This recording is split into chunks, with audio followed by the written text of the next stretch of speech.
बिस्मिल्लाहिर्रहमानिर्रहीम। अस्सलाम वालेकुम नादरीन, आप यूट्यूब चैनल देख रहे हैं। मैं इमरान खान हूँ। ये सुबह का वक्त है और आज एतवार का दिन है और आज कराची में जलसे का दिन है। मैं कुछ चीज़ें आपके सामने रखूँगा। पहले थोड़ा सा आपको बैकग्राउंड बता दूँ। एक तो ये हुआ है कि एकदम सिंध हुकूमत ने यू टर्न ले लिया। क्या कुछ हुआ ये चीज़ें आपके सामने रखता हूँ, लेकिन कल का दिन वो कामयाबियों से भरा दिन था इमरान खान के लिए और उनके साथियों के लिए। इन्होंने बहुत सारे जलसे किए, तमाम इस्तकबालिये बड़े बड़े जलसों में बदल गए और एस्टेब्लिशमेंट की सांस फूल गई। पाकिस्तान पीपल्स पार्टी के होश उड़ गए और इन सबको समझ आ गई कि लोग तो इमरान खान का इंतज़ार कर रहे हैं, लोग तो आज भी पूरी ताकत से इमरान खान के साथ जुड़े हैं।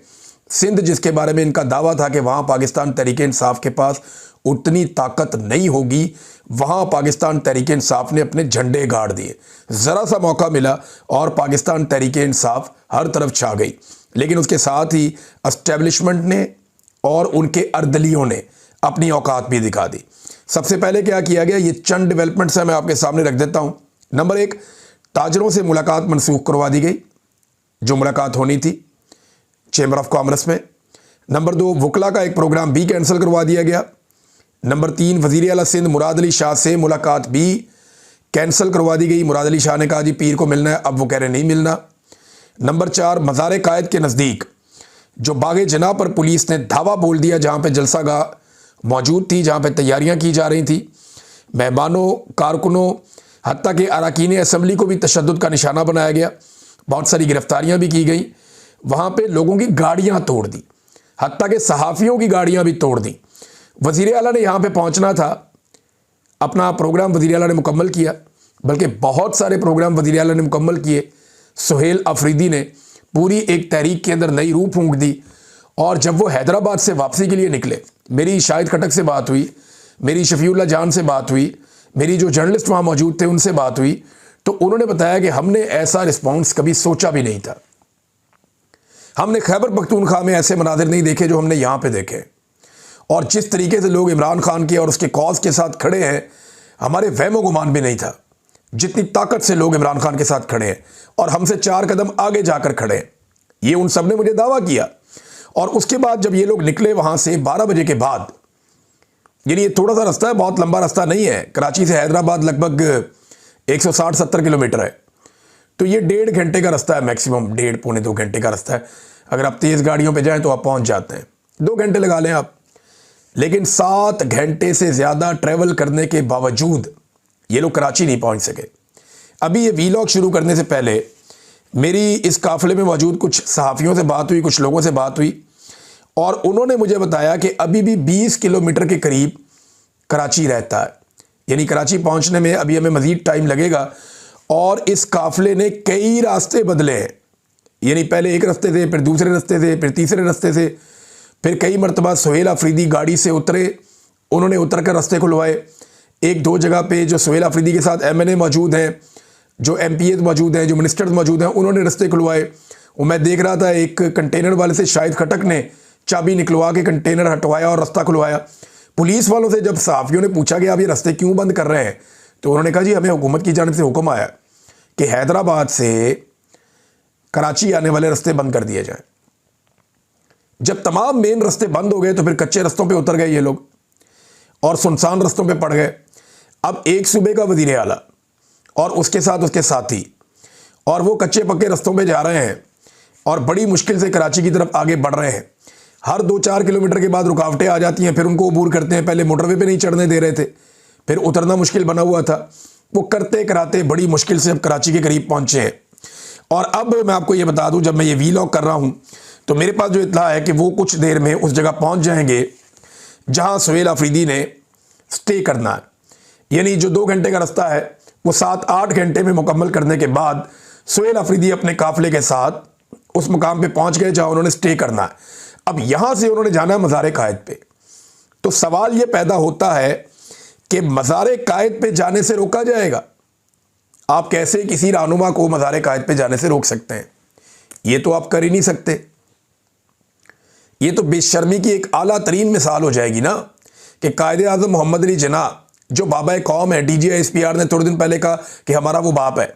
हालांकि नाफरमान औलाद की तरह उन्होंने उस प्रेस कॉन्फ्रेंस में सियासत में मुदाखलत की और अपने हलफ की खिलाफ वर्जी की।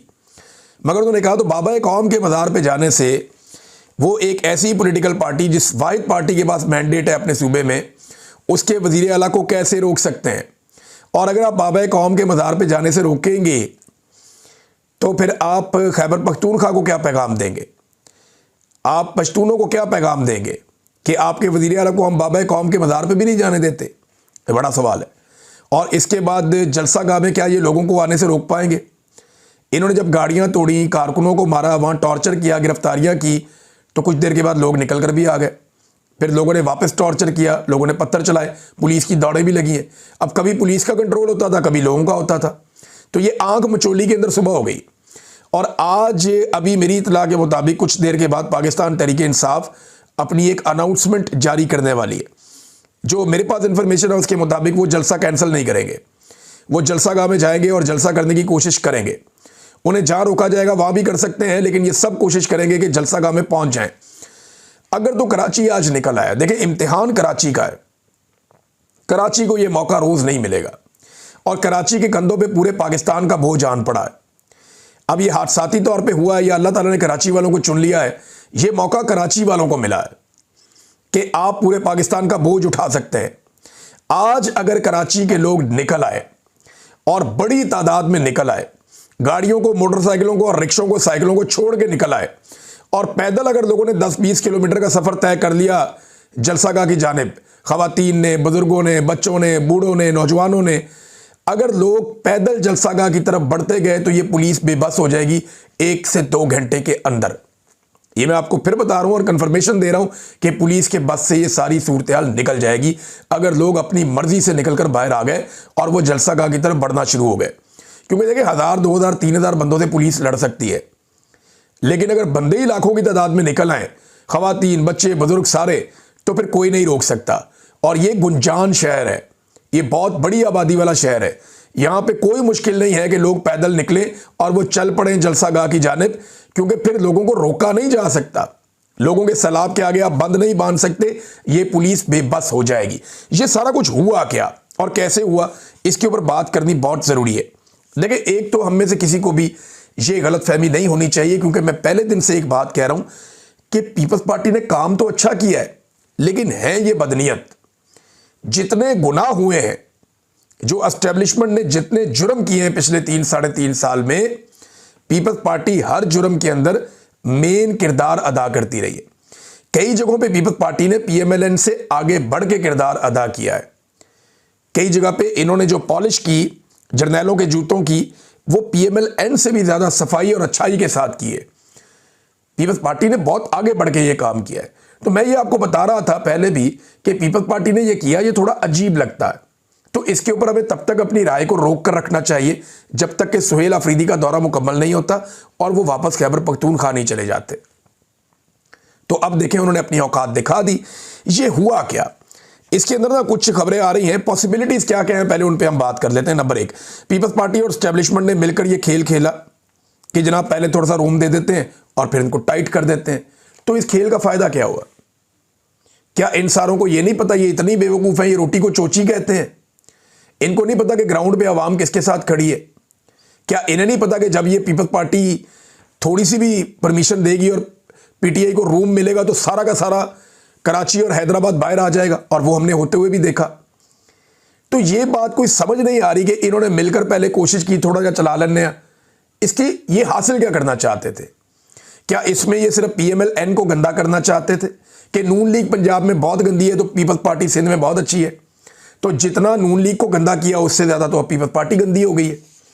तो ये बात समझ नहीं आती, लेकिन एक तासुर ये है कि पीपल्स पार्टी और एस्टेब्लिशमेंट ने मिलकर ये गंदा खेल खेला, लेकिन इसका मकसद क्या है ये समझ नहीं आ रहा। पॉसिबिलिटी उसकी भी है, लेकिन ठीक है, उसको छोड़ते हैं अभी। नंबर 2, क्या वाकई पीपल्स पार्टी पहले कुछ और चाहती थी और अब एस्टेब्लिशमेंट के हाथों मजबूर हो गई? ये भी एक पॉसिबिलिटी है कि पीपल्स पार्टी ने कहीं एस्टेब्लिशमेंट को कहा कि जनाब इसको ठीक तरीके से चला लेते हैं, मामले को हम अपने तरीके से हमें हैंडल करने दें सियासी तरीके से। लेकिन अब एस्टेब्लिशमेंट ने जब देखा कि पूरा का पूरा कराची बाहर आ गया, जलसे का मोमेंटम बन गया, माहौल बन गया, वो तो मेला लुट के जा रहे हैं, हर तरफ इमरान खान हो गई है, ये बड़ी मुश्किल से इमरान खान का नाम दबाया था, अब हर शख्स के मुंह पे इमरान खान का नाम है। ये तो बहुत बड़ी कंपेन खड़ी हो गई है, तहरीक खड़ी हो गई है, तो इसको रोको। तो पीपल्स पार्टी और पीएम और एस्टेब्लिशमेंट ने मिलकर फिर वही काम कर दिया। एक पॉसिबिलिटी ये भी लोग बता रहे हैं, एक पॉसिबिलिटी लोग क्या बता रहे हैं, यही पॉसिबिलिटीज हो सकती है ना। और एक और है कि क्या जो कुछ सिंध पुलिस कर रही है वो सिंध हुकूमत के कंट्रोल से बाहर है, ये भी एक बात है ना। देखे ना, एक तारिक मतीन साहब सीनियर जर्नलिस्ट हैं, उन्होंने एक सिंध के सूबाई वजीर से रब्ता किया और उससे पूछा कि जनाब ये क्या बकवास है। तो उन्होंने कहा, ऐसा अल्फाज तो नहीं बोले होंगे लेकिन पूछा तो होगा कि जनाब ये क्या चल रहा है। तो उन्होंने कहा जनाब ये हम नहीं कर रहे, ये कोई और कर रहा है। कोई और कर रहा है तो मतलब सेक्टर कमांडर कर रहा होगा या वहां का कोर कमांडर कर रहा होगा, या वही लोग कंट्रोल कर रहे होंगे जो हमेशा से फौज के लोग कंट्रोल करते हैं। जब इन्हें जीएचक्यू से ऑर्डर आ जाता है या आर्मी चीफ का ऑर्डर आ जाता है, फील्ड मार्शल का। तो अब एक तो उसने वजीर ने जान छुड़ाई है इससे, लेकिन सवाल यह पैदा होता है कि मरियम नवाज और कैप्टन सफदर जब 2021 में कराची में गए मज़ार कायद पे, तो कैप्टन सफदर ने वहां बहुत छलांगे छलूंगे मारी। बाद में एस्टेब्लिशमेंट ने कैप्टन सफदर को गिरफ्तार करने के लिए उनके होटल का दरवाजा तोड़ दिया और आईजी को उस वक्त थोड़ा दबाव में डाल लिया गया पकड़ के। अब इस मामले पे बिलावल ने और जरदारी ने मिलके सिंध पुलिस के बहुत सारे इस्तीफे जमा करवा दिए। जनरल बाजवा की जो है वो सिट्टी गुम हो गई, जनरल बाजवा के तोते उड़ गए कि ये हो क्या गया, पुलिस इस्तीफे दे रही है। मैंने जब इसके बारे में पूछा तो मुझे एक सर्विंग ब्रिगेडियर ने उस वक्त ये कहा कि हमारे सारे गंदे काम पुलिस करती है, यानी हम जो कोई भी काम करवाते हैं सिविल एरियाज में वो पुलिस को हम इस्तेमाल करते हैं, यानी हमारे हिस्से के गंदे काम पुलिस करती है। तो हम ब्लैकमेल हो गए थे कि हम पुलिस को नाराज नहीं कर सकते, और पीपल्स पार्टी उस वक्त गेम कर गई थी, पुलिस उनके साथ खड़ी हो गई थी। तो सवाल ये पैदा होता है कि जो पुलिस आज से चंद साल पहले बिलावल और जरदारी के इशारे पे चल रही थी, वो आज एस्टेब्लिशमेंट के इशारे पे कैसे चल सकती है। ये बात मानने में नहीं आती कि ये पुलिस तो इनके कंट्रोल में थी, तो एस्टेब्लिशमेंट के कंट्रोल में कैसे चलेगी। और पुलिस कह रही है हमें ऊपर से ऑर्डर आया हुआ गवर्नमेंट का, हम ये रास्ते बंद कर रहे हैं। तो ये मिल मिला के किया है इन्होंने जो भी किया है। अच्छा, एक और भी इसमें कुछ लोग बात कर रहे हैं, और वो भी एक पॉसिबिलिटी है कि मरियम नवाज ने और नवाज शरीफ ने रोला डाल दिया नून लीग ने कि आपने हमारी मट्टी पलीत करवा दी, यहाँ हमने बाहर कुटाई की, सारे रास्ते बंद कर दिए, सारे होटल बंद कर दिए, और हमने इनको जाने नहीं दिया कहीं पे भी। रात को हमने लाइटें बंद कर दी, वहाँ आप इन्हें फ्री हैंड दे रहे हैं। पीपल्स पार्टी अपने आप को जमहूरी जमात बना के हीरो बनती जा रही है और हमारा एक विलन वाला तासुर बन रहा है। ये क्या बकवास है। तो हो सकता है कि एक पॉसिबिलिटी ये हो, लेकिन ये जो कुछ भी हुआ है ना, इस पे क्लैरिटी आएगी पाकिस्तान पीपल्स पार्टी के ऑफिशियल स्टेटमेंट के बाद।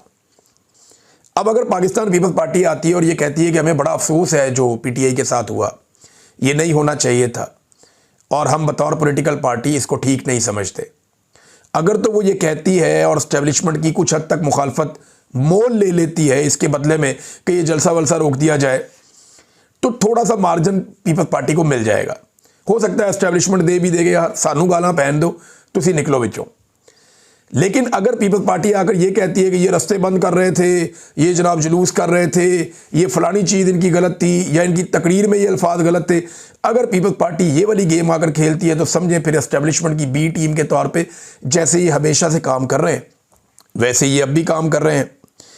तो मेरे ख्याल में पीपल्स पार्टी की क़यादत को डूब मरना चाहिए। ये जो लोग दावे कर रहे थे और बड़े बड़े बुलंदो बांग दावे कर रहे थे कि हम ये कर देंगे वो कर देंगे, पहले उसका इस्तकबाल किया, उसको टोपी पहनाई, उसको अजरक पहनाई, और बड़े बड़े दावे किए कि जनाब हम जलसा भी करवाएंगे, ये भी करवाएंगे, जमहूरी लोग हैं, और रात गए अपनी औकात दिखा दी, रात गए अपनी औकात दिखा दी। देखिए, पीपल्स पार्टी का सौदा इसलिए भी नहीं बिकना कि वजीर आला ने मुलाकात से भी इनकार कर दिया। जो मुलाकात तय थी, पहले वजीर आला ने मुलाकात कैंसिल की, उसके बाद ये तशद्दुद शुरू हुआ। इसका मतलब ये है कि इनको पहले से पता था वजीर आला को कि ये सारा काम अब होने लगा है, और ये उसके अंदर शामिल थे। बहरहाल ये जो भी इन्होंने किया ये इन्हें भुगतना पड़ेगा। कराची वालों के पास एक बहुत बड़ा मौका है कि वो इस फस्तायत को शिकस्त दे दें। ये मौका उन्हें रोज़ाना नहीं मिलेगा। मैदान भी वहीं पे है, स्टेज भी बना हुआ है, और जितने वहाँ पे लवाजमात हैं वो भी पूरे हैं, बस सिर्फ पैदल चलना पड़ेगा। और कराची वाले अगर पैदल चल लिए एक दिन और पहुँच गए सारे जलसागाह में या खैबर पख्तूनख्वा के वज़ीर आला के पास, तो फिर गेम बदल जाएगी, फिर पुलिस के हाथ में गेम रहेगी नहीं। और अगर कराची वाले सुस्ती करते हैं तो ये फस्तायत एक मरतबा फिर जीतेगी और हम दोबारा दायरों के सफ़र में घूमते रहेंगे। तो कराची को हिम्मत दिखानी पड़ेगी। कराची चलेगा तो पाकिस्तान चलेगा, ये हमेशा से हम कहते आए हैं। कराची निकलेगा तो पाकिस्तान निकलेगा और पंजाब भी निकलेगा, ये एक रियलिटी है। नाज़रीन, खित्ते में एक बड़ी खौफनाक सूरत हाल पैदा हो गई है, लेकिन उससे पहले एक बहुत बड़ी खबर है। पाकिस्तान तहरीक इंसाफ को एक बड़ी कामयाबी मिली है और ये अली अहमद कुर्द साहब का स्टेटमेंट है।